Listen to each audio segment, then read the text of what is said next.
નમસ્કાર, weather analysis સાથે હું છું પાયલ અને ગુજરાતમાં અત્યારે વરસાદની આગાહી કરવામાં આવી છે।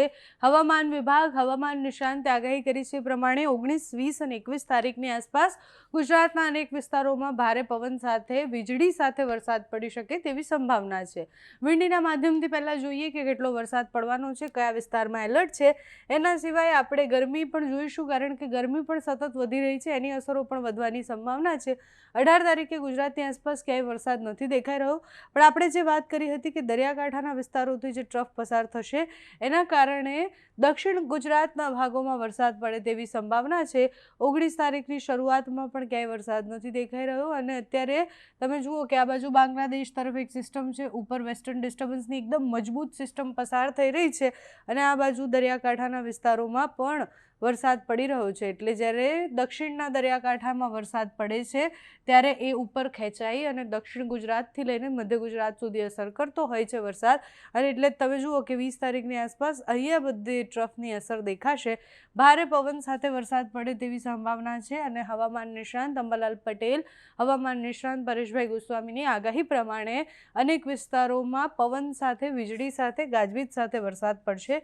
20 તારીખે તમે જુઓ કે ટ્રફ ધીરે ધીરે ઉપર ખેંચાઈને આવે છે, મધ્ય ગુજરાત અને દક્ષિણ ગુજરાતમાં એની સૌથી વધારે અસર થાય તેવી સંભાવના છે। એટલે આગામી 3 દિવસ સુધી ગુજરાતના અનેક વિસ્તારોમાં માવઠું પડવાની સંભાવના છે। 21 તારીખથી તમને જે વાતાવરણ છે રાબેતા મુજબ દેખાતું હશે। 21 તારીખે તમે જુઓ કે મુંબઈના દરિયાકાંઠાની આસપાસ વરસાદ છે, આ બાજુ હૈદરાબાદમાં પણ વરસાદ છે, ધીરે ધીરે નાગપુર તરફ એટલે મહારાષ્ટ્રના મોટાભાગના વિસ્તારોમાં વરસાદ પડે તેવી સંભાવના છે। એટલે ગુજરાતના મધ્ય અને દક્ષિણના ભાગોએ સાવધાન રહેવાનું છે।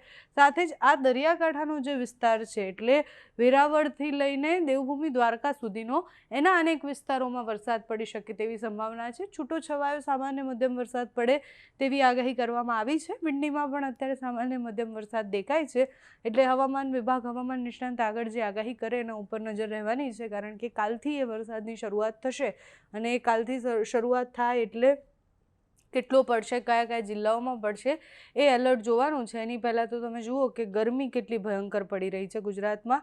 આજે 41 ડિગ્રી તાપમાન પહોંચે તેવી સંભાવના છે અમદાવાદમાં। સાથે તમે જુઓ કે કચ્છમાં પણ 38 ડિગ્રીની આસપાસ તાપમાન છે, સુરતમાં 39 ડિગ્રીનું તાપમાન છે, વેરાવળમાં 30 ડિગ્રી છે। એટલે ગુજરાતમાં મહત્તમ તાપમાન 41 ડિગ્રી, વડોદરામાં પણ 41 ડિગ્રી છે, આ બાજુ પાલનપુરમાં 39 ડિગ્રી છે, મહેસાણામાં પણ 39 ડિગ્રી છે, ડુંગરપુરમાં 40 ડિગ્રી, દાહોદમાં 38, એટલે મધ્યપ્રદેશની બોર્ડરના વિસ્તારો સાથે જ દક્ષિણના જેટલા પણ વિસ્તારો છે એ બધી જગ્યાએ વરસાદ મધ્યમ રહેવાનો છે। બાકી અમદાવાદ, વડોદરા, ગાંધીનગર, મહેસાણા આ બધી જગ્યાએ વધારે ગરમી પડે એવી સંભાવના છે, તાપમાન વધારે રહે એવી સંભાવના છે। ધીરે ધીરે આપણે 19 તારીખ તરફ જઈએ તો 19 તારીખે પણ સ્થિતિ રહેશે, તાપમાન થોડું ઓછું થતું દેખાશે। જે પ્રમાણે આપણે વાત કરી એ પ્રમાણે કે વરસાદની શરૂઆત થશે એટલે ભેજવાળા વાદળો આવશે અને ભારે પવન ફૂંકાશે, એટલે ગરમી થોડીક ઓછી થાય તેવી સંભાવના છે। બાકી તમે જુઓ કે 19, 20 તારીખે પણ તાપમાન 36, 37 ડિગ્રી સુધી પહોંચે તેવી આગાહી તો કરવામાં જ આવી છે। હવામાન નિષ્ણાંત અંબાલાલ પટેલે પણ આગાહી કરી છે 19 તારીખથી લઈને 21 તારીખ સુધી ગુજરાતના અનેક વિસ્તારોમાં ભારે વરસાદ પડવાનો છે। કયા કયા વિસ્તારોએ સાવધાન રહેવાનું છે તે સાંભળો। વાતાવરણમાં પલટો આવવાનો જ હતો, અત્યારે વાદળવાયુ આવવાની શક્યતા રહેશે, પરંતુ તારીખ 19, 20 અને 21માં હવામાનમાં મોટો પલટો આવશે। 38 આસપાસ હવામાનમાં મોટો પલટો આવવાની શક્યતા રહેશે।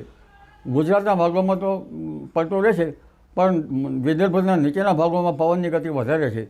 કોઈ ભાગમાં દેશના છત્તીસગઢ અને અન્ય ભાગોમાં તો લગભગ 60 થી 70 કિલોમીટર પવનની ગતિ રહેશે।